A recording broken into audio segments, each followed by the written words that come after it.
Salut, c'est Matospi. Bienvenue dans cette vidéo dans laquelle nous allons voir comment partitionner un disque dur sous Windows sans lancer un programme d'installation du système.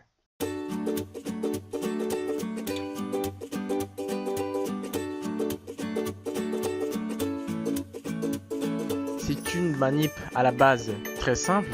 Il suffit pour ce faire de se rendre dans l'utilitaire de gestion de l'ordinateur.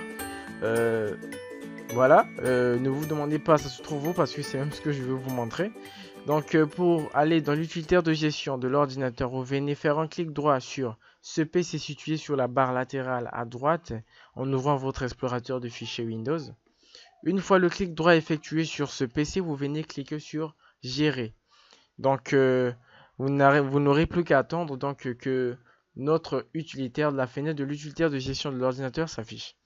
Voilà, une fois que cette fenêtre s'affiche, vous venez cliquer sur gestion des disques toujours sur la barre latérale à droite. Vous attendez que le sous-utilitaire, s'il faut l'appeler ainsi, de gestion des disques s'affiche. Voilà, il s'est lancé.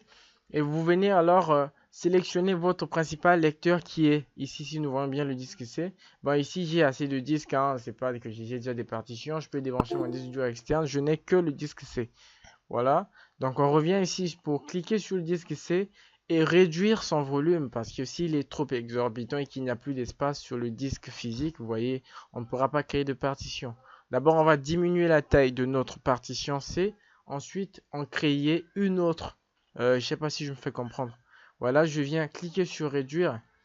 Une fois cliqué sur réduire, je n'ai plus qu'à attendre qu'il y ait un espace non alloué. Donc un espace qui ne sera alloué à aucune partition. C'est ce que vous voyez ici.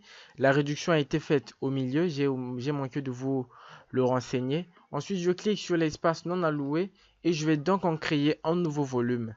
Donc voilà que j'ai lancé en cliquant sur nouveau volume simple un assistant de création, ou j'allais dire l'assistant de création d'un nouveau volume simple. Donc je viens cliquer sur suivant, suivant jusqu'à me fatiguer. Je sélectionne la lettre D. À vous de choisir la lettre. Si vous pouvez par exemple vous amuser à choisir la première lettre de votre prénom ou de votre surnom. J'aurais bien fait aussi de choisir la lettre M pour Matospi. Ben, je choisis D. Suivant. Ensuite, nous allons nommer notre disque. Vous voulez que je le nomme comment déjà?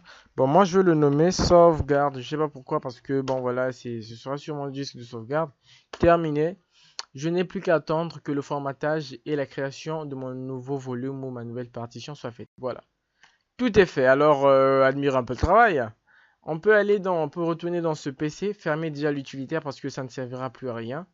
Venir dans ce PC et voir que nous avons désormais deux partitions. C'est fait avec un petit tour de clic seulement, rien de compliqué. En espérant que cette vidéo vous serve, hein, je vous prie d'être présent au prochain partage. Qui sait ce qu'il nous réserve. Faites comme chez vous, hein, abonnez-vous à la chaîne et exprimez-vous librement dans les commentaires. Merci beaucoup et à la prochaine, ciao.